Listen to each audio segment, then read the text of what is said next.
Hey guys, Professor Bill, Comic Book University, and Astonishing X-Men, issue number 9. Okay, so I'm a little bit scared of Charles Soule. Let me tell you why.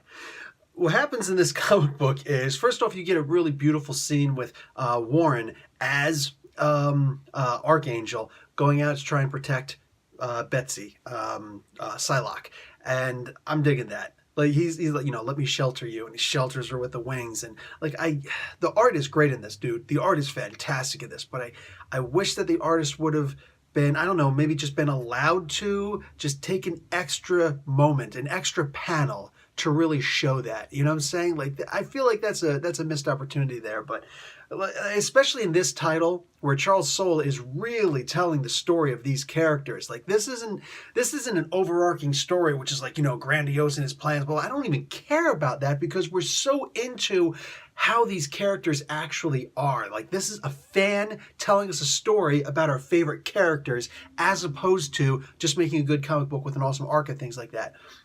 All of that stuff is there, but we rarely get a comic book that goes into detail with these characters. And I feel like the artist wasn't allowed to really, do that one scene where there is no words, nothing, just the artist making a really awesome pick. That I think is the only way this comic book could have been any better.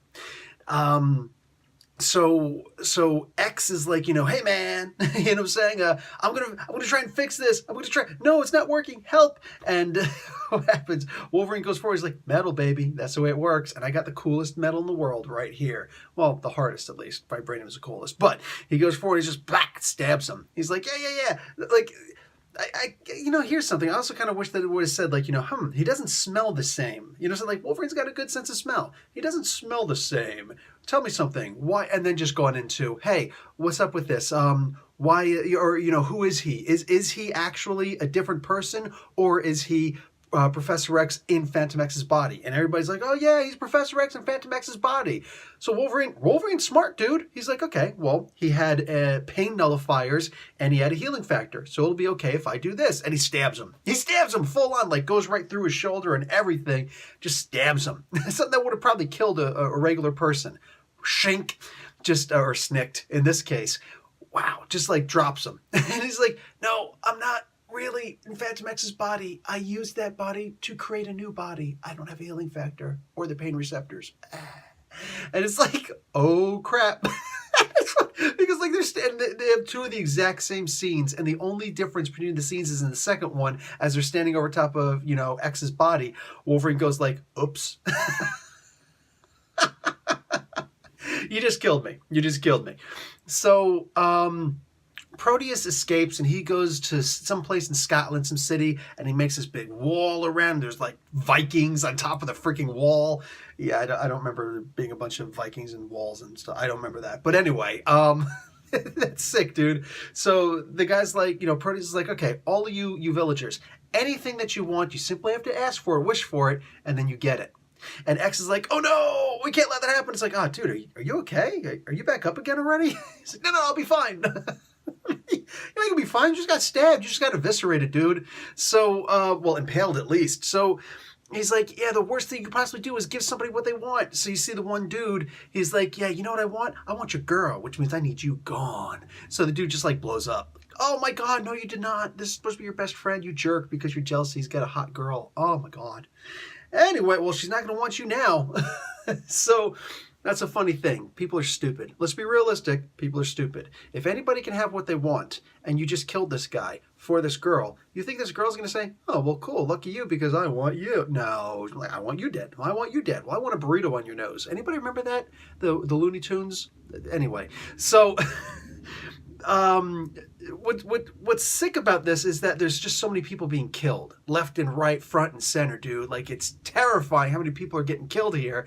And this is the part where I say Charles Soule is scaring me a little bit, because this dude's a lawyer. And I don't know what kind of lawyer he was. I don't know if he was a defense attorney, if he was a prosecutor, if he was in private practice, if he just, if he just did like tax liens against people. I don't know what exactly he did, okay? But it's a little bit scary because, like, here's this lawyer, and I want you to think about this, dude. This guy is basically Matt Murdock at this point, okay? He's Matt Murdock, and you know what Matt Murdock does at night? He goes around and handles the cases that he couldn't handle. he goes and handles him with his fist and his billy club, his baton, you know what I'm saying? So that's what Charles Soule is kind of doing here. It's like, okay, well, I couldn't try this case right, so I'm just going to kill everybody in Scotland. Dude, what?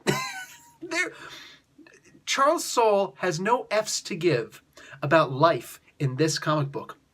In this title, dude, like, just terrifying. And I want you to think about what he does in Daredevil. Yeah, that one guy blind spot, and I'm going to take his eyes. What? So, yeah, he's just a little bit scary. A little bit. I'm just saying, me, him, Dark Alley, I'd be terrified. Like, take my wallet, and I'm running. But nonetheless, this comic book, wow. Like, to get me this excited over a comic book, I'm giving this an A. You know what I'm saying? Like I said, there are very few ways to make this comic book better, but it is what it is. And the storyline that is on the future here with this man called X, this is like the man called Proteus. What's going on here? Because this cat, what he's trying to do is he's trying to bring the astral plane into the prime material plane, which is, you can't do that. Or at least we always thought we couldn't.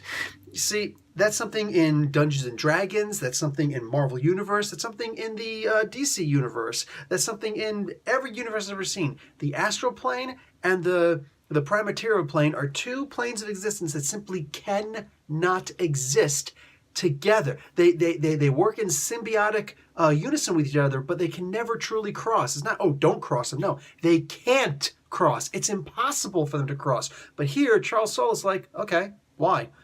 And it's like, yeah, why? Well, I mean, I know why, but like, so let's explore. Let's see what would happen if they tried to make it happen. Maybe it can't. I don't know, but I'm not going to stop reading this comic book because I want to find out. Anyway, that's it for me, guys. Professor Bill, Comic Book University. Class dismissed.